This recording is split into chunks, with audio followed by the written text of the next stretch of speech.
Hey guys, so quick video, a couple of days, or yesterday, March 10th, a couple of days before my 65th birthday, I managed to sit the CySA plus 003 exam, and I passed, which means, see, yesterday, here they are here, see, this is on the Comptia website, active. There's the one I set yesterday. So that's 3 years, expires 10th of March 29, and it also renewed my Security Plus. So that expiration date on that is now 10th of March 2029. Now, what did I use? Well, a variety of things I can tell you. Okay. Now, what also happened,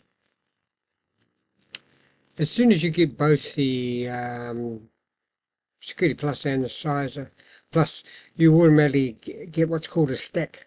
So you will get this, which is a what do you call it? A badge. So you automatically get a badge which says you're Comptia Security Analytics Professional. Okay. So I'll just put that up there. Now, what did I use? Okay. I went on to audio books, and I bought the audio version of 003. Now, I don't know if you realise it or not, but this changes over to 004 in about June. So you haven't got much, that's just much time if you're doing 003. You still got about a couple of months. Now, did this take me a while? Oh yes, it did. Because guys, you see things online like guys saying, I saw one guy passed his CySA Plus in so many days, blah blah blah, but they actually work in cybersecurity. For to sit this exam, they say they prefer that you're supposed to have the equivalent of 4 years experience working in a SOC as a cybersecurity analyst, right? Okay, now, guys, like I said, I'll be 65 in a few days, and I have not had 1 day's experience in any IT job. Okay, so I'm just saying it can be done. However, you need to study. Now, before I forget, I used other things, but I downloaded this on, what do you call those? You download your audio book and you listen to it on the apps, the audio apps, and I left this. I've downloaded it, and they can, once I've downloaded it onto the app, they can play without the internet. They can play offline. So I stuck this on every night for a few months when I went to bed, and I just let it run all night. Okay. And I got used to the sound, and I even started playing it sort of louder and louder, and I could still get to sleep. Okay, so now you might have a few problems if your spouse, your partner doesn't like that.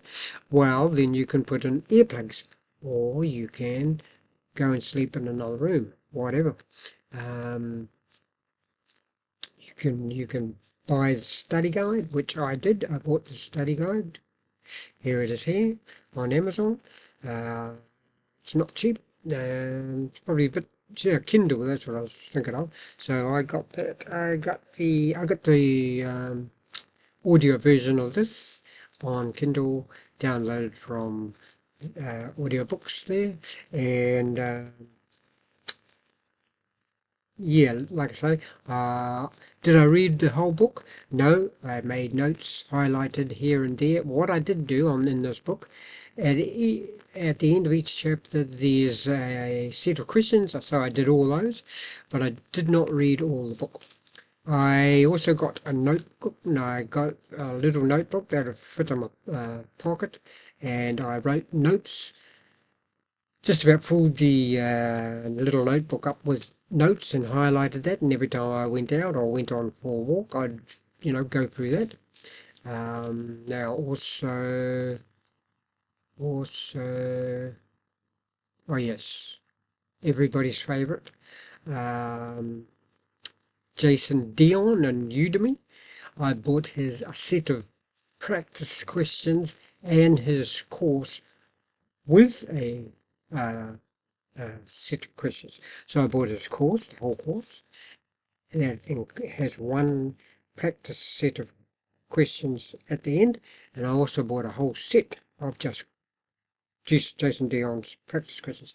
Now, I think at any stage when I was going through his practice questions, I don't think I got over 70%. Okay, so don't panic if but the higher the better. But like I say, I usually land in the 60s, and I'm always doing 10 other things at the time, guys, watching videos, etc. A lot of the videos are outdated now, but one guy I did watch is this Dr. K cybersecurity. Okay, now because he has questions, good questions, and he knows what he's talking about. Unfortunately, and you got to be a bit careful because some people, are confident about they know what they're saying, but they actually don't. That's what I found. Okay, now what else have we got? Now, in case you're interested, guys, I also went through this because this is Hank Hackerson, and he's got a whole set of videos on the next CySA, okay, which is 004, which is not coming out till June 26. So I also went over that, which was interesting. And hey, I love Hank, but he does a lot of stuff. He doesn't just do this, he does heaps of certificates. And I did find that he did, unfortunately, he definitely knows what he's talking about, but I think he's doing so many, covering so many. He covers Try Hack Me courses, and everything on Try Hack Me, and look on his website. And now on his YouTube channel, you'll see he does a lot. And I think he spread his bases too far and wide, and but generally overall excellent. But like I give an example, he was going through the frameworks, the GRC frameworks, and he kept on saying, and I might send Hank a message about this, but he kept on saying that the GT, what is it, the general principles, and then GDPR, the GDPR, general guidelines and principles on, let's have a look, guys. GDPR, GDPR, General Data Protection Regulation. Now that is Europe based, okay? That is Europe. However, guys, if you are doing anything on your website, wherever it is, on YouTube, wherever it is, America, whatever, and your business has got European customers, you have to follow this. However, what I noticed was old Hank kept on saying that the GDPR was California based. So, just it's still a good course, but just take stuff like that with a grain of salt. Overall, if you want to know what the next version of the CySA Plus is like. Very good. Go and watch Hank. He's an awesome guy. He does his best. You know, he, you know, can't say enough about him. But he has spread himself wide across many subjects. Okay, so just go with that. Now, what else have we got? I think that's about it. Let's look. Yeah, so I did listened to. There's a train running in the background, so I hope you can't hear that. Yeah, so I did Udemy courses. Oh, one thing I did, guys, and you don't have to go to this extreme. I actually created a few Udemy courses because there were not many courses about um, the actual logs, because everybody says logs, know your logs, and um analyzing logs, etc. Now, so I actually created some practice questions about logs and did those, and um, but you don't have to go that extreme, obviously. Now, where's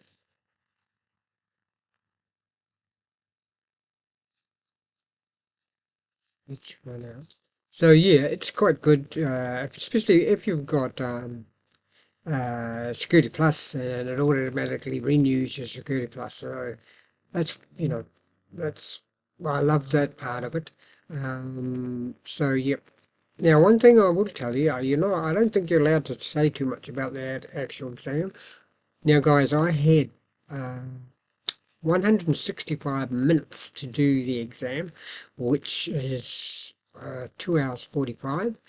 And I thought, wow, that's a long time, 2 hours 45. But it turned out I needed every minute of that. And the time, 2 hours 45 for me was perfect. I mean, some people could, if you have your experience, blah, blah, blah, 4 years of experience, like they say. But like I say, I haven't had 1 minute experience in any IT job. Okay, so I really had to, hone in on thing. Now, but I tell you what, obviously if you can do labs, all the better, and do like they say, create a home lab, set that up all. Definitely do that. I did various parts of the labs in the study guide. I did do some of the labs. So, I did the Active Directory, group policy, blah blah blah, and you have to download a server, etc., and that sort of stuff. I did do a lot of that. Now, could you do this without doing any labs? Yes. But however, guys, um, be just so much easier if you actually do labs. Admittedly, I didn't do many labs, and like I said, I haven't worked one day in any IT job. Okay. Now, okay, as far as the time's concerned, so 2 hours 45 minutes. Now, I can't say anything about the actual questions, etc. So what I'll tell you which this should, and don't forget, this is just for me, who hasn't worked a day in any IT job, not help desk, not anywhere, okay? This was just for me, okay? With sort of zero experience except doing all these books and blah, blah, blah. Okay, so the exam was 2 hours 45 minutes. Now, I think we're allowed to say this, hope we're allowed to say this. I had 65 questions, and I ended up with 8 performance-based questions. The actual job. That's what I could say those PBQs are. you're doing the job. You're doing a cybersecurity analyst job. You're analyzing, you're detecting, you're triaging, blah blah blah.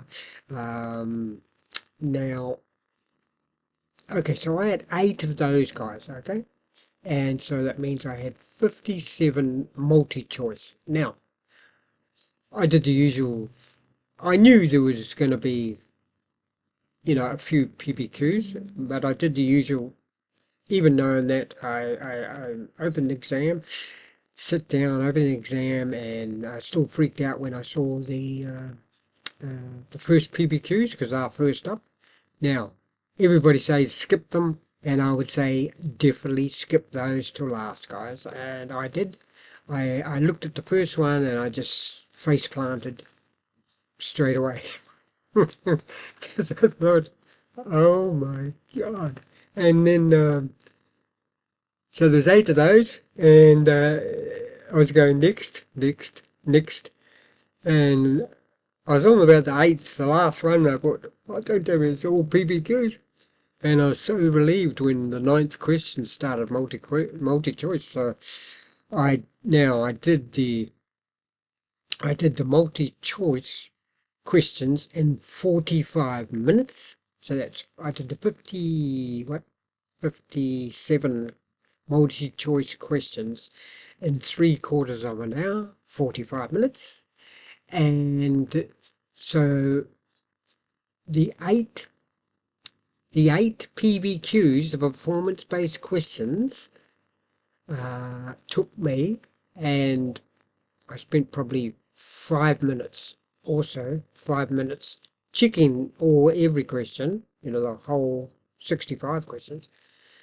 So basically the 8 PBQs took me 2 hours, guys. 2 hours to do 8 performance-based questions, okay?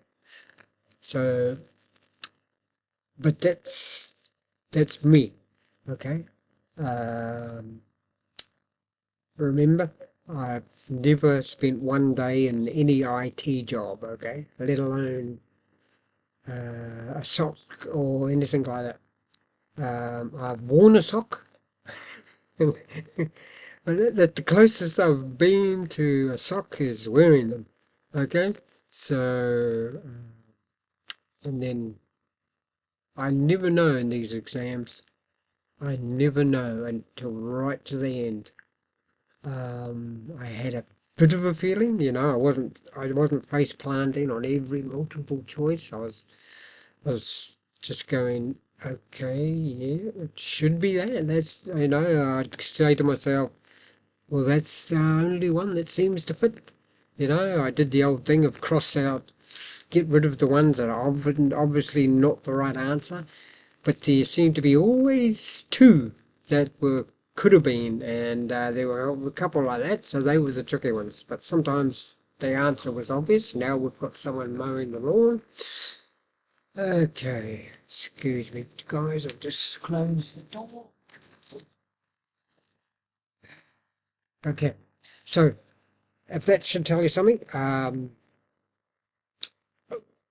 we can basically say I've had no experience in IT or working in a SOC, working as a cybersecurity analyst. It took me 45 minutes to do 57 questions, and it took me 2 hours to do 8 PBQs, guys. So you might better work out things by, my experience compared to your experience, etc. Now, what I would say is do not take these exams for granted. Do not listen to people that say, I did this in 3 days and blah, blah, blah. And, uh, I saw one guy said, I did this in 3 days, and then I thought, wow, that's pretty good. And then I clicked on it, and he said he's been working in the stock for 10 years or something. And I thought, okay. So I'm more sort of for the person that has no experience. I would say this video is for a person who has had no experience. Admittedly, guys, that's another thing. I did get my Security Plus, but once again, when I got the Security Plus, no experience. And I was 63, 62, 63 years old. And another thing I would say is try and do the CySA Plus exam as soon as possible after your Security Plus, okay, while it's fresh in your mind. Not too soon after, because there's a lot to cover. You need, you need to somehow do those PPQ questions. Now, there's various websites. I haven't showed you any websites because I didn't use them, but if you want to speed up things, do some PBQs on various websites. You might have to pay for it, guys, but I'd say it's worth it. Or you can sort of say, it depends how you learn. Now, having said that about the PBQs, it was quite interesting because even though I found them very difficult, uh, it was sort of exciting trying to work out what was going on. And it was very sort of satisfying when you do work out what's, okay, um, who, uh, what, what was the whatever IP address that, what IP address is responsible for this attack? What is this attack? What is this attack? Name this attack. Um, um, what are because in these PBQs you also have to do, um, I'm pretty sure I'm not saying too much, but yeah, it's just like working in a SOC. You have to, detect and, triage and go right through to mitigate. So what I would do, guys, is, which I didn't do, is get a checklist, get a checklist, make a checklist, go on AI and ask ChatGPT or whatever. I need a checklist of, the process of being in the SOC and what I have to do. Okay, that's a good idea. And then run through the checklist. Okay, so um, detect, and check, make sure first, is it is it a false positive? Is it false positive? If it is, then analyze and, do you have to triage? If you have to triage, move it on, and then, you know, um, do whatever you have to do. If it's real, then you might have to, you know, quarantine, segment, block, etc.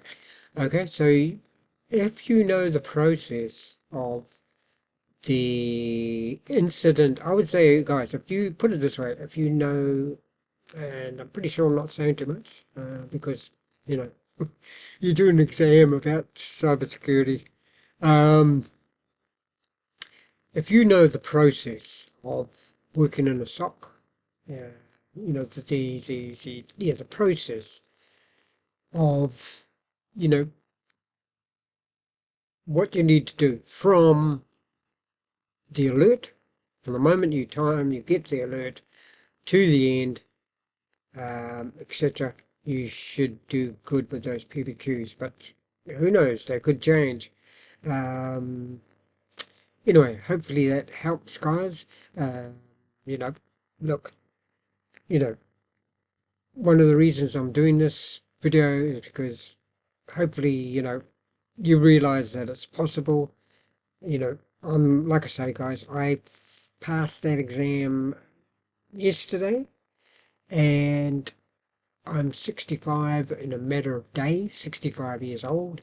I had no experience, but one day, still haven't had one day's experience in an IT job or a SOC, okay?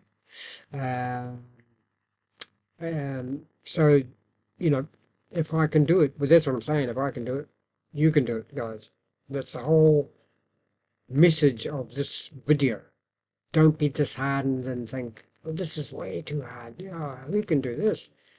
This is it. And like I say, guys, I mean, I found you might find this too. I found the PBQs actually, very interesting, and it was fun trying to work stuff out, and very satisfying, when you think you've got it right. Everything fits together and you think, wow, okay.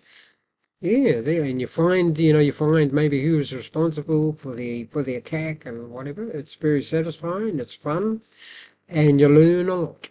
Oh boy. I mean, just in those 8 PBQs, so there you go, there's another lesson, guys. Just in those 8 PBQs I did, oh, I learned so much. So if you do practice PBQs, buy some, whatever you have to do, that's very good idea. That would be my takeaways, that would be, talking about the process, that would be my lessons learned from doing the exam. If you can do PPQs somewhere, do them. Okay. There will be websites where you maybe you have to pay to do the PPQs. I don't know if there are any on Coursera or Udemy, but if you can, try and do some full-on PBQs. Okay, and you should be good to go. And if you haven't got your Security Plus, get that, guys. Okay, for sure, get that. Because if you can do the Security Plus and the CySA Plus, uh, that's a double. I definitely wouldn't try the CySA Plus without getting the Security Plus first, unless you work in a SOC. Okay, but if you're like me, or even if you only work in IT or whatever, I wouldn't do the CySA Plus exam without getting Security Plus. Okay, well, good luck, guys, and let me know in the comments. If you plan on taking this exam, it is, it is fun. It's stressful. It's stressful, but it's fun. And the good thing about the Comptia and going to person view things, as soon as you end the exam, you do a little survey, and then hopefully I'm allowed to say that.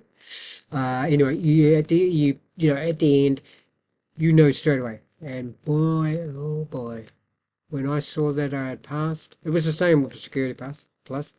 When I saw that I passed both those exams, I was just so happy. Um, and I'm going to continue on. I'll probably do more try hack me and all that. I'll set up a lab and blah blah blah. If I have to admit it, I'd probably say I'm more of an academic regarding all this. And my plan, because of my age and that, is more to create side hustles from this, like doing courses, trying to help out with videos, maybe do reviews of certificates, etc., stuff like that, more than actually working in the SOC. But I still want to know, the ins and outs of working in the process of working in a SOC. I want to be able to, do the whole process myself, from the alerts to right to the end, fixing it, remediating, doing what's, if for nothing else, you can maybe be a consultant, you can help your friends and family, okay, or keep just your own home network safe, okay. um this is like my major hobby, really. And I don't grow tomatoes and stuff like that. I don't garden. I haven't got hobbies like that. My hobby is my major hobby. I've got a few, and also, guys, what I did was I've got two major hobbies, and both my hobbies are I made sure they are lifelong hobbies. Okay, and cybersecurity is a lifelong learning. Okay, you have to be good, have to like lifelong learning. I've always loved learning. It's probably obvious from this video, and my other uh, lifelong learning is a spiritual one. That's lifelong. That's like never ending, that one. And I put a lot into that as well. But cybersecurity, you have to be a lifelong learner, guys. There's no way around it. If you think, oh, I'll get a cybersecurity and then I'll get into the SOC and that a bit, I can put my feet up and get a higher wage and that a bit. No, that's just the beginning. So that's another thing I say. Make sure you don't mind learning. The last thing you want to do really in a job like that is sort of get comfortable and stop learning.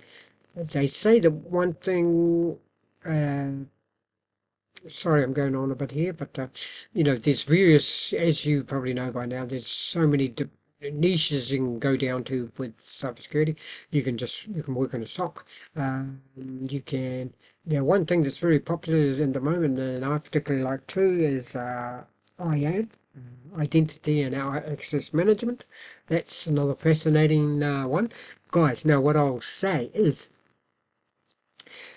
if you plan on doing the something like that's sort of equal to this, but in identity and access management, totally different. They're totally different exams, guys. If you get the CySA plus out with security, but no, people say, oh, with CySA plus must be equivalent to something like the Microsoft SC300 identity and access management. Totally different. You know, um, chalk and cheese. Chalk and cheese, guys. Doing these CySA exams are a bit like they're hard still, you know, but to me they're like doing checkers. Whereas something like the SC300 by Microsoft is like doing chess. Okay, that's all I can say about that. Totally different mindset. To do the identity and access management, you more have to be like an architect. I tell you what, the identity, if you want to know what the SC300 is like, it's like doing an entire exam of PBQs. Okay? If you want, you know, if you want to fry your brain, I would say that's very much what it's like. Because I did it and I failed it. I haven't got it yet. But as far as I can remember, the entire SC300 Identity Access Management was all scenarios, guys. All scenarios, all PBQs. I'm pretty sure just about the whole exam. Don't quote me on it. Don't let me put you off. But oh boy. I still think the Comptia ones they're awesome, then they do get harder, but there's still a lot of it, especially the multi-choice, very memory based. So yeah, that's all I'll say. If you're thinking about doing something like the SC300 Identity Access Management, it's all scenarios, all PPQs, and go into the exam seeing it that way. That this is, if you're doing the S300, say to yourself before you even start studying it, it's going to be all scenario based PBQs. Okay. Anyway, I've rattled on long enough.